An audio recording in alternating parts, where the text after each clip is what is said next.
Salut mec, j'espère que tu vas bien. En fait, si tu vois cette vidéo là, c'est pour deux raisons.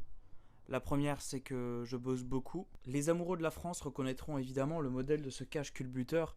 Euh, et ceux qui ne sont pas amoureux de la France ne reconnaîtront pas, ou qui s'en battent les couilles de l'automobile, mais du coup, je sais pas trop ce que tu fais là-dessus.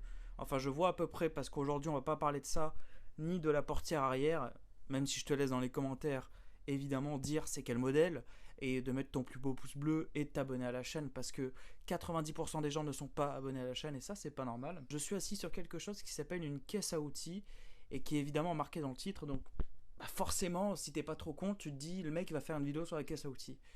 Et c'est vrai, là je suis assis dessus, elle est confortable et je vais vous la montrer maintenant. Donc c'est parti quoi. Bon, du coup, pour l'anecdote, cette caisse, je l'ai trouvée à la poubelle. Et c'est pas une blague. Enfin, mon père l'a trouvée à la poubelle.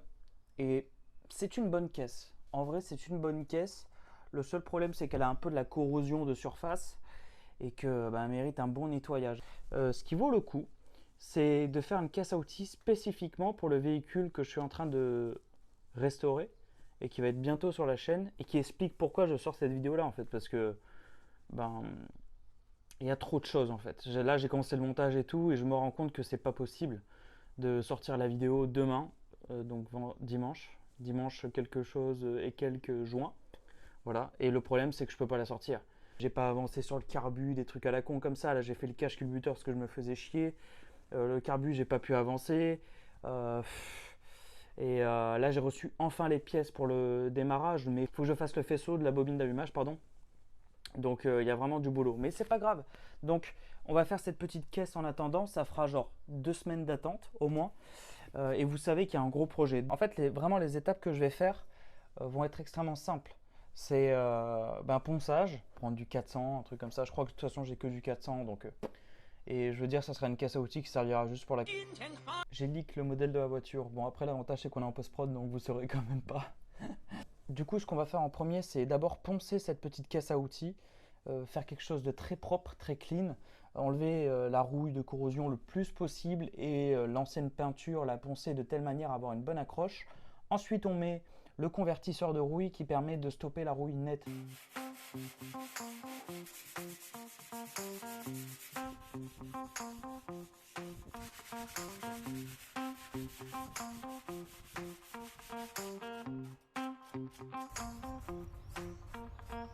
Une fois le nettoyage de l'intérieur fait, donc on enlève la poussière de rouille, les petits débris, on fait un petit nettoyage de dégraissant qui permet ensuite de faire l'après ou le convertisseur de rouille. Si vous n'avez pas eu de rouille auparavant, vous en mettez pas.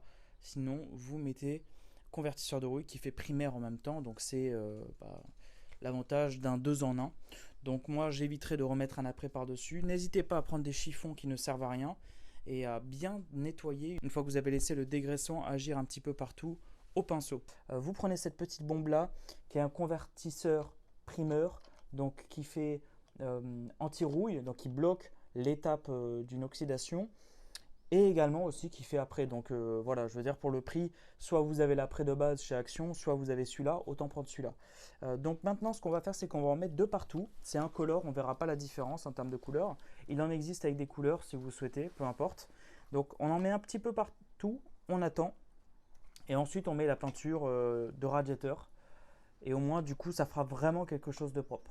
Allez, c'est parti.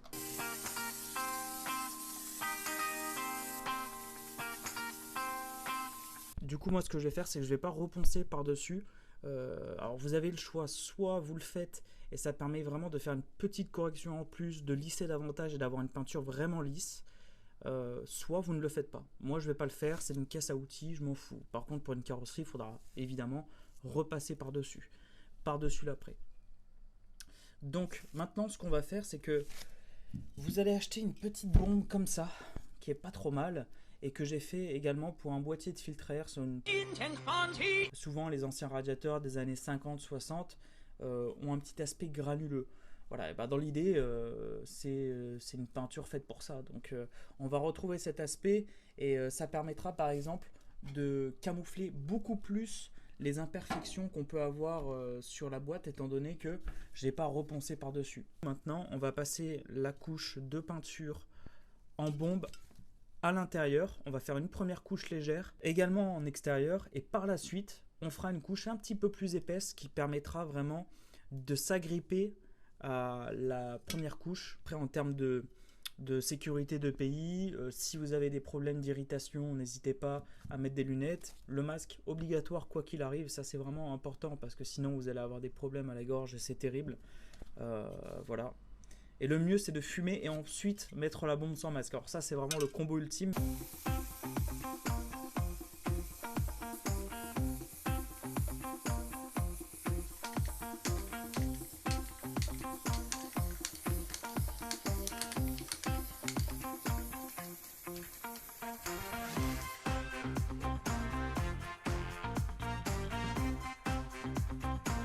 Bon, du coup, ça se présente comme ça, c'est pas trop mal.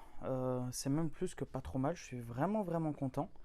Bah écoutez, pour de la peinture action qui est très correcte, et notamment pour le prix et pour la qualité, je pense qu'on peut pas faire mieux.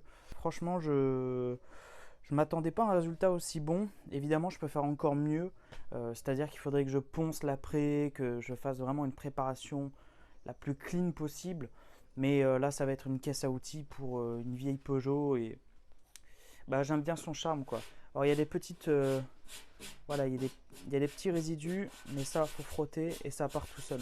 Et j'espère que cette vidéo vous aura fait plaisir quand même. En attendant la prochaine, si évidemment ce contenu vous plaît de temps en temps, entre les gros projets que j'ai en ce moment autour de la Super 5 et de la voiture mystère, eh bien, bah, n'hésitez pas à me le faire savoir par les pouces bleus, par les commentaires.